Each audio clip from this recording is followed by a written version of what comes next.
មេ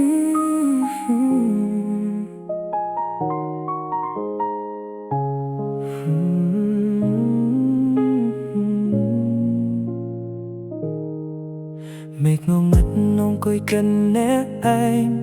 នោះបែរខ្លួនសួរនងដោយចំងល់គេថាខ្ញុំឆ្លងកាត់ស្នេហ៍ច្រើនដងរឿងអាដេតកាលបុនសល់ស្នាមរបួសអ្នកណាចង់បែកបាក់គ្នាញឹកញាប់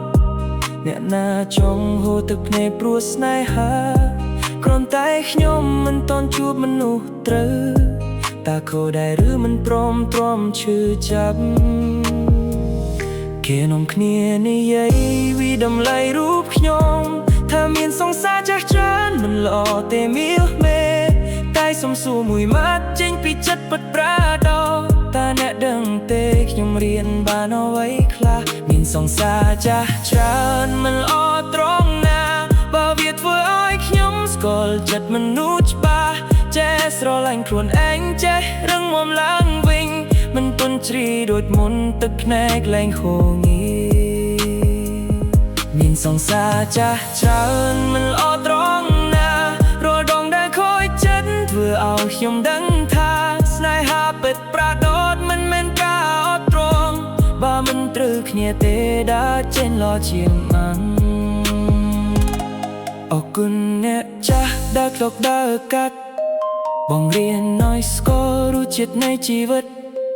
អ្នកខ្លះបងរៀនឲ្យចេះមើលមនុស្សអ្នកខ្លះបងរៀនឲ្យចេះលះបង់មិនមែនស្រីខូចមិនមែនស្រីព្រានគ្រាន់តែបេះដូងស្វែងរកក្តីសុខពិតបើនៅជាមួយគ្នាមានតែភាពផងសៅតែយើងគួរនៅអបទុកនោះធ្វើអ្វីគេនាំគ្នានិយាយវិដំឡៃរូបខ្ញុំថាមានសង្សារចាស់ច្រើនមិនល្អទេមាសមេតែសង្សួរមួយម៉ាត់ចេញពីចិត្តពិតប្រាដោតើអ្នកដឹងទេខ្ញុំរៀនបានអ្វីខ្លះមានសង្សារចាស់ច្រើនមិនល្អត្រង់ណាបើវាធ្វើឲ្យខ្ញុំស្គាល់ចិត្តមនុស្សច្បាស់ចេះស្រឡាញ់ខ្លួនឯងចេះរឹងមាំឡើងវិញមិនទន់ជ្រីដូចមុនទឹកភ្នែកលែងហូរងា